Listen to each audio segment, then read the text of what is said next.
Okay, the president directing several federal agencies, as you heard, to work with Attorney General Barr and declassify documents linked to the origins of the investigation into the Trump campaign.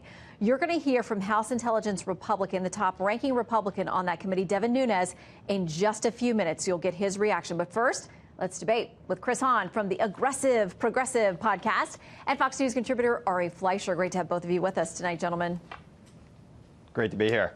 Okay, so to recap, Sarah Sanders says this about this declassification memo tonight. The Attorney General has been delegated full and complete authority to declassify information pertaining to this investigation.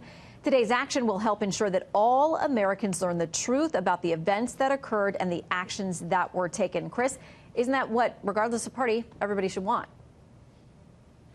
Well, the president is taking this authority away from the Director of National Intelligence, Dan Coats, who hasn't always been on the same page with the president, and he's giving it to his loyal servant and basically his defense attorney, Attorney General Barr. I think all Americans should be concerned about that. Look, I want things disclosed. I think we keep far too much stuff under classified seal. I've said that before. But the reason the president is doing this is because he wants that authority with the guy who's loyal to him and who is not necessarily loyal to the institution or to the Constitution. Okay, but let's bring Ari in here because, listen, he's not going to manufacture or create information, but Ari, he may take the curtain off of something that some folks may not want out there in public. And this is important, Shannon, because when one party decides it's going to use the powers of the state, surveillance powers, confidential informant powers, and electronic eavesdropping to monitor an opposing campaign, they better have the goods on that opposing campaign. And we now know they didn't. The entire investigation into the president, President Trump, was not merited. They didn't have collusion, yet they pursued it anyway. And you don't want to set the precedent that one party in power can do that to the party out of power. So we need to know what happened. They clearly overreacted. The Obama administration made terrible mistakes that divided the country for 2 years. And people do need to know. And the Department of Justice is the appropriate place to look into wrongdoing. Yeah, and Chris, if that didn't happen, then why should any of these agencies or any of the people who, most of them who were kind of in the crosshairs, they are gone from the administration. They're not still in these positions. Well, but if they don't have anything to hide, why should they care about this stuff going public? Well, I think we've seen this is the third investigation of this now. There was an investigation by the internal investigation, and there was the Inspector General, and that should be coming out soon. There was another investigation by an attorney appointed by a DA, a U.S. attorney in Utah. 2 U.S. attorneys. This is the third.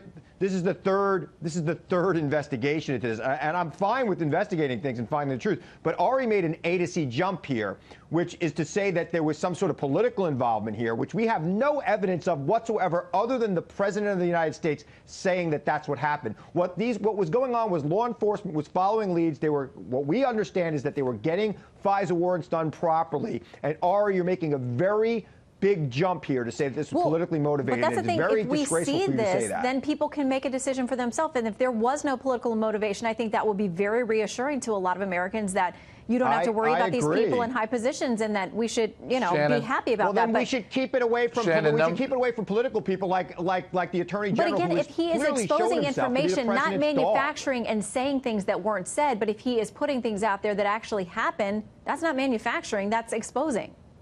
Ari? But listen, let me jump in here. I think Chris just showed his worst worries. He's the one who said political interference. I never used those words. You did. I said that the Obama administration, which is true, that all the surveillance decisions were made during the Obama administration because they panicked. They overreacted, and they reacted with bad judgment. Now, I didn't think or say yet it was political. Let's see what the Justice Department finds. But we know it was wrong. We know that it should be extraordinarily unusual to use police powers, state surveillance powers, to spy on an opposing campaign. You should only do it if you got the goods. They didn't have the goods, I agree. as we now know. They blew it. And so what you need to know is they have to have an investigation to how and why it took place. I think it's very revealing that you immediately leapt to political causes. Well, I think you're showing your worst fears is that that's what you think. I'm saying Chris, don't interrupt. Chris, don't interrupt. I'm saying let the investigation go wherever the investigators think it needs to go, and then we'll hear from the Department of Justice, just as we heard from Bob Mueller. Yes.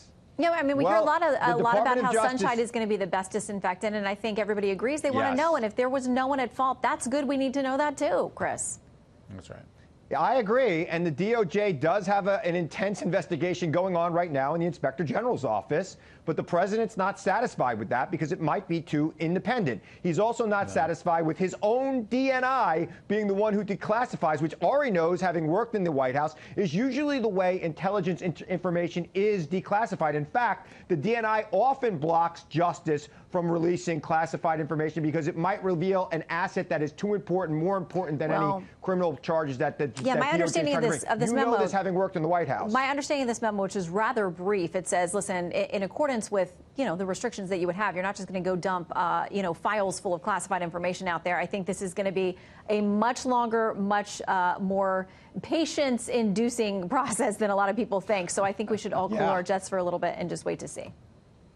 And Shannon, there's one other point here, too. The Inspector General only has jurisdiction over what happens in the Department of Justice. Clearly here there are issues that involve the CIA and the State Department. The IG has no jurisdiction over them. That's why you need the Attorney General's office, the actual U.S. attorneys and prosecutors under the AG, to ask questions to CIA and State. IG doesn't go that far. So this is the first investigation that actually is thorough and can include other government agencies that were involved. We will stand by. Come back, Chris and Ari, when we know more, when we see stuff, and we can talk about it. Thank you both.